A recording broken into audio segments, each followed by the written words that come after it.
భారతదేశం ఆర్థిక సంక్షోభంలో ఉన్నప్పుడు ప్రధానమంత్రిగా పగ్గాలు చేపట్టిన పివి నరసింహారావు 1990లో ఆర్థిక సంస్కరణలను ప్రారంభించారు.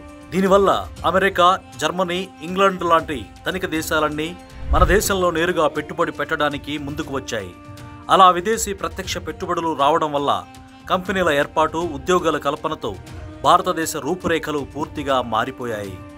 అయితే ఇదంతా ఇప్పుడు ఎందుకు చెబుతున్నానంటే, భారతదేశంలోకి విదేశీ ప్రత్యక్ష పెట్టుబడులు రావడం ప్రారంభమైన తర్వాత తొలిసారిగా అతిపెద్ద పెట్టుబడిని ముఖ్యమంత్రి చంద్రబాబు విశాఖపట్నంకు తీసుకొచ్చారు.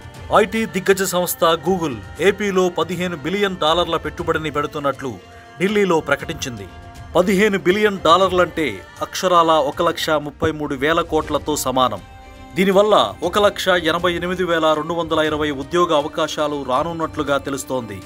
గూగుల్తో పాటు ఏర్పాటవబోతున్న టీసీఎస్, రైడెన్, సిఫీ, ఇన్ఫోసిస్ లాంటి దిగ్గజ కంపెనీలతో విశాఖ రానున్న 10 ఏళ్లలో హైదరాబాద్ను మించిన నగరంగా మారనున్నట్లు నిపుణులు అభిప్రాయపడుతున్నారు. దీనికి సంబంధించి ఢిల్లీలో ఈ రోజు జరిగిన కార్యక్రమంలో కేంద్ర ఆర్థిక శాఖ మంత్రి నిర్మలా సీతారామన్, కమ్యూనికేషన్స్ శాఖ మంత్రి అశ్విని వైష్ణవ్, ముఖ్యమంత్రి చంద్రబాబు, ఐటీ మంత్రి Nara Lokesh, Google cloud CEO Thomas Kurian సమక్షంలో సంతకాలు జరిగాయి. గూగుల్తో ఇది చారిత్రక ఒప్పందం అని చంద్రబాబు అభివర్ణించారు.